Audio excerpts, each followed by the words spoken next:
ሊረጋጉ ወይም ወደ አዲስ አበባ ሊመጡ የቻሉት እንግዲህ እንደማውቀው ያው በአንድ አጋጣሚ በአክሱም ጽዮን በዓል እዛ ለማክበር ሄደው በዛን ጊዜ የነበሩት ንጉሥ ቀዳማዊ ኃይለ ሥላሴ እሳቸውም እዛ ስለነበሩ አይተዋቸው አድንቀዋቸው ይሄ ትልቅ የሀገር ቅርስ ስለሆነ ከትውልድ ትውልድ መተላለፍ አለበትና አዲስ አበባ መጥተህ እንድታስተምር በሚል በሰጧቸው ትዕዛዝ መሰረት የንጉሥ ቃል ስለሆነ ነው እንጂ ያው ቅድም እንዳልኩት እሳቸው አንድ ቦታ ተረጋግቶ መቆየት የሚወዱ አይደሉም። በየገዳማቱ መሄድ፣ በየቤተ ክርስቲያኑ ማገልገል ነበር እና ያው ወደ አዲስ አበባ ሲመጡ የተመደቡት እንደ አጋጣሚ የማርበት የነበረው ትምህርት ቤት እንግዲህ ያው ታውቃላችሁ፣ ብዙዎቻችሁ በገና ደርዳሪዎች ናቸው ስለተባልኩኝ ማለት ነው። አምባ ደስታ ትምህርት ቤት ነበር። በአምባ ደስታ ትምህርት ቤት ደግሞ በዛን ጊዜ ስፖርት ነክ፣ ሙዚቃ ነክ ነገሮች በስፋት ይሰጡበት ስለነበረ እዛ ቢሄዱ ይሻላል ተብሎ ነው ወደዛ ይመጡ እና ለእኔ ደግሞ በገናውንም እንዳውቅ እዚህ ደረጃ እንድደርስ ያደረገኝ ያው እሳቸው እንዳጋጣሚ እዛ ለማስተማር በቆዩበት ጊዜ ከኔ ጎረቤት ስለነበሩ በየጊዜው እሳቸውን አገኝ አይ ስለነበረ በገና ይዘው ሲሄዱ እኔም እየተከተልኩ በዚህ አይነት ሁናቴ ነው እንግዲህ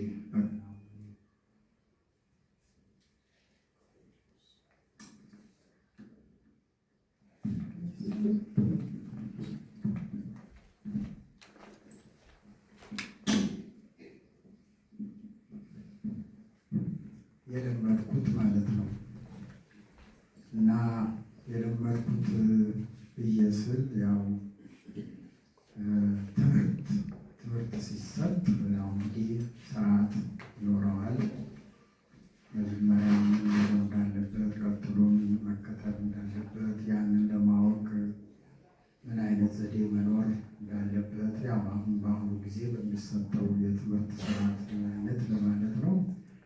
በእንደዛ አይነት ሳይሆን ያው ሲወርድ ሲዋረድ በመጣው ሲዋረድ ሲባል እየተወራረሰ ሲመጣ ለማለት ነው። ሁሉም ሰው ብዙ ሰው የለመደው በፊት የነበሩትም ነገስታትም ሆኑ ትልልቅ ሰዎች በገና የሚደረደሩ የለመዱት ያው መደርደር ወደሚችሉት ጋር እየተጠጉ በማየት በመስማት ከዛ በኋላ ደግሞ ያዩትን የሰሙትን እነሱ በመሞከር በዚህ አይነት ዘዴ እና በዚህ አይነት ዘዴ ደግሞ ትምህርትን እውቀትን ለመቅሰም ያው ብዙ ጊዜ ይፈጃል እና በገናው ደግሞ የዕድሜ ልክ እውቀት ነው። ብዙ ልምምድ በማድረግ ነው ጥሩ በገና ደርዳሪ መሆን የሚቻለው። እኔ 12 ዓመት ልጅ የነበርኩ ጊዜ ነው እና እንግዲህ ከዛን ጊዜ ጀምሮ ዛሬ እንደነበርኩት አይነት ነበርኩ ማለት ሳይሆን ያው ትምህርቱም አለ፣ የቀለም ትምህርቱም እየተማርኩ በተገኘው አጋጣሚም ያው በገናውን የለመድኩ እሳቸው ሲደረድሩ እያየው እንደገናም ደግሞ ሌሎች በገና የሚደረድሩ ሰዎችም ያሉትን እነሱም ጋር በማየት በመጠጋት ያው ረጅም ጊዜ የፈጀ ነው። ያው ከአምባ ደስታ ወደ ተፈሪ መኮንን፣ ከተፈሪ መኮንን ወደ ቀዳማዊ ኃይለ ሥላሴ ዩኒቨርሲቲ፣ ከዛ በኋላ ያው ያሬድ ሙዚቃ ትምህርት ቤት ለ8 ዓመት ማስተማር ጀምሬ ከ8 ዓመት በኋላ ወደ ግል ስራ ገብቼ ወደ ግል ስራ በገባሁበት ቦታ እንግዲህ በገናው የበለጠ እንዲታወቅ ብዙ ተማሪዎችም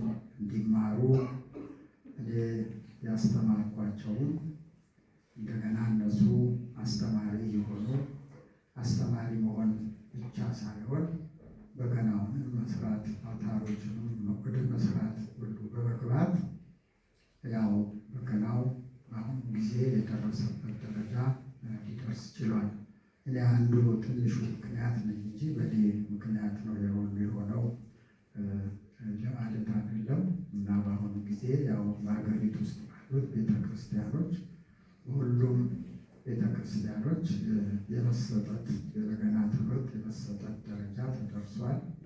ያው ስርዓት ወጥቶለት እንደኛ እንደነበረው በማየት በመስማት የማድረግ አይነት ሳይሆን የማስተማሪያ ስርዓት ተዘጋጅቶለት በዛ መሰረት ስለሆነ ነው እንደዚህ እየተስፋፋ የሄደው ማለት ነው። እና ቅድም እንደጠቀስኩት ያው ደርዳሪዎች ስለሆናችሁ ያው ትምህርት ተምራችሁ ተመረቃችሁ ተብላችሁ ጊዜ በደረጃችሁት ጊዜ ዓመትም ሆነ ወራትም ሆነ ያ መሰረታዊ ትምህርት ያወቃችሁበት ጊዜ ነው። እንዴት እንደሚደረደር በገና ምን እንደሆነ ስለ በገና ምንነት የማወቅ ስለ ዜማዎች፣ ስለ ቃሎች እንግዲህ በዚህ ሁሉ ደረጃ ያው ትምህርቱ የተሰጠ ነበር። ከዛ በየጊዜው ልምምድ ካልተደረገ ሊረሳ የሚችል ጥበብ ነው እና ጥበብ ልምምድ ያስፈልጋል። እና በዚሁ መሰረት ስትቀጥሉ እኔ ዛሬ የ12 ዓመት ልጅ የነበርኩበት ጊዜ ነበረው እና ወደ ዛሬ 30 ዓመት ወይም 50 ዓመት የነበረው የአደራደር ሁናቴ ብዙ ልዩነት አለው ማለት ነው እና በዚሁ እንድትቀጥሉ ለማለት ነው። ከዚሁ ጋር ተያይዞ በየቦታው ትምህርት በሚሰጥበት ጊዜ በገናውን የመደርደርና የማዜም ሁናቴ ላይ ነው በብዛት የሚያተኩረው። ተማሪዎች ተመረቁ ሲባል 3 ወርም 6 ወርም ዓመትም ቆይተው ይወጣሉ። ግን ብዙ የሚቀሩ ነገሮች አሉ፣ ወይንም ደግሞ የቀሩ ነገሮች አሉ። ያው ካየሁት ልምድ በምናገረው መሰረት ማለት ነው። ማለት ስለ በገና ምንነት፣ ስለ ታሪኩ፣ ስለ ዜማዎቹ እያንዳንዱ ዜማ የራሱ ምክንያት የራሱ ታሪክ አለው። ስለዚህ ሁሉ ስለ በገናው መደረግ ያለበት ጥንቃቄ፣ እንክብካቤ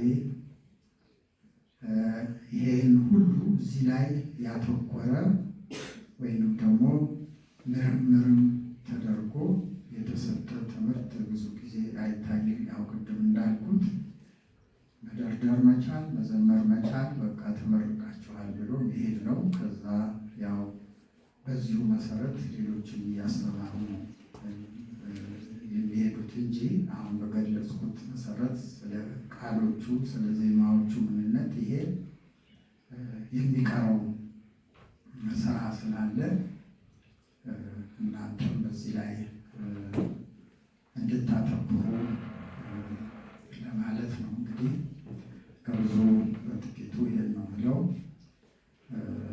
ጥያቄ ካለ ከዜማው በኋላ ለምጠይቀው ነገር የማውቀውን መልስ እሰጣለሁ ማለት ነው። የመጀመሪያው ዜማ እንግዲህ ዛሬ ትልቅ ቀን ነው። የተለያዩ በገና ደርዳሪዎች የተሰባሰቡበት ቀን ነው። እንደተነገረ ማለት ነው።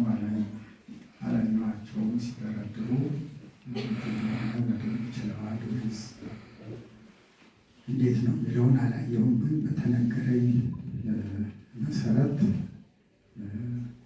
በእናንተ መሀል በመገኘቴ እና የበገና ዜማ እንዳሰማ እድል ስለተሰጠኝ በቅድሚያ ምስጋናዬን አቅርብና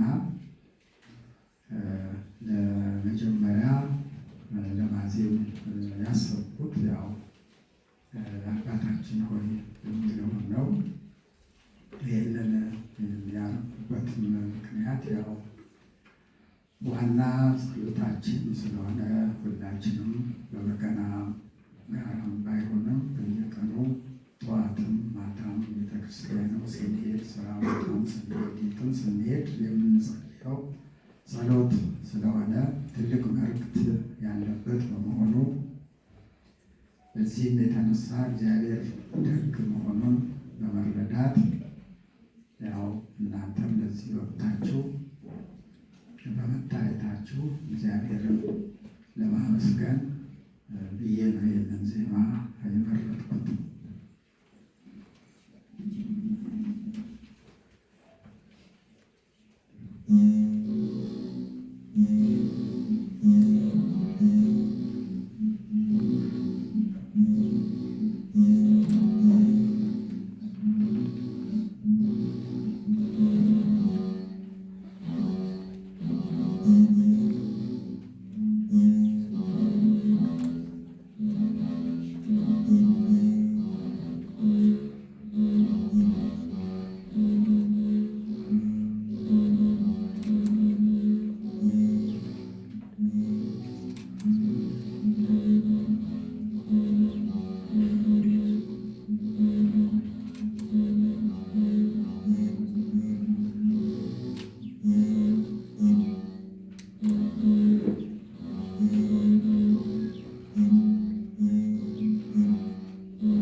ያው እንግዲህ እንደሰማችሁ የበገና ትልቁ